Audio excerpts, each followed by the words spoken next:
nos 32 salariés collaborateurs et nos 450 bénévoles sont à l'écoute des 270 000 familles du département d'Ille-et-Vilaine. Nos missions, elles sont 4. Donner avis au pouvoir public, représenter les familles, gérer tout service d'intérêt familial et exercer des actions civiles nécessaires pour protéger les intérêts des familles. C'est un service dont la mission s'appuie sur les politiques de lutte contre les exclusions.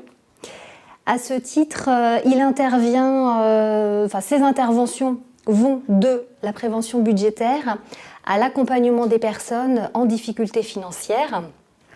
À ce titre, il intervient sur différentes activités, telles que l'accompagnement budgétaire, mais aussi le surendettement, le microcrédit, ou encore des interventions collectives qui ont plutôt une visée préventive, liées au budget, mais plus largement à différents thèmes et domaines de la consommation.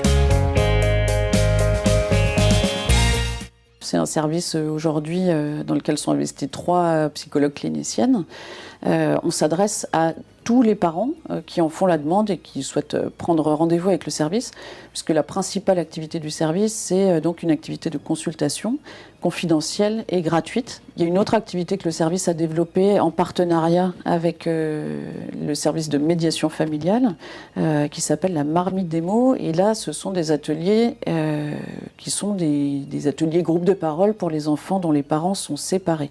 Dans les autres activités du service, il y a aussi une action qui est donc médiatique, les ateliers médiatiques qui se font en lien avec le service, avec le pôle éducation-formation.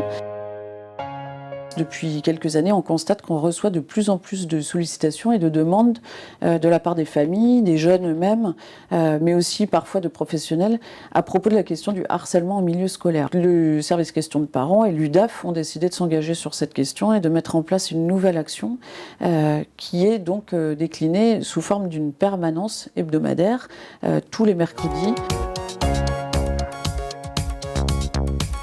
Sa mission, conformément au protocole national de la médiation familiale, est de permettre à des parents séparés qui sont en tension ou en conflit de se rencontrer dans un lieu neutre pour être aidés à échanger, à trouver des solutions concrètes concernant l'organisation de la vie de leurs enfants ou concernant des questions financières ou matérielles.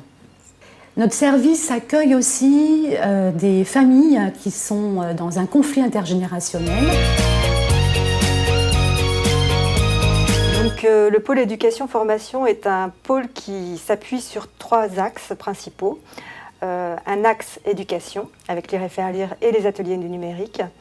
Un axe formation, avec la formation des bénévoles et la création d'un catalogue de formation à destination des professionnels.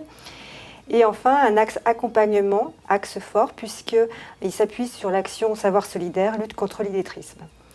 Donc la particularité de notre pôle, c'est de s'appuyer sur des formes d'engagement citoyen avec des bénévoles. Nous avons environ 200 bénévoles et des volontaires en service civique. Le service Habitat regroupé a vocation à travailler sur l'accès au logement, mais l'accès au logement d'un public précaire qui est en situation d'exclusion, pour qui le parcours de logement est quelque chose de relativement complexe. Il peut aussi s'agir de personnes en situation de handicap psychique. L'objectif de ce service est de pouvoir travailler sur la mise en place de logements dits accompagnés. Donc nous avons à ce titre un premier dispositif qui se situe sur la commune de Passé, avec 8 logements en commun qui sont destinés à des personnes en situation de handicap psychique.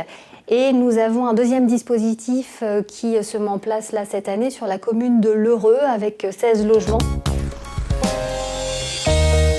Le relais assistant maternel est le premier service petite enfance de l'UDAF 35. Il a ouvert en septembre 2015.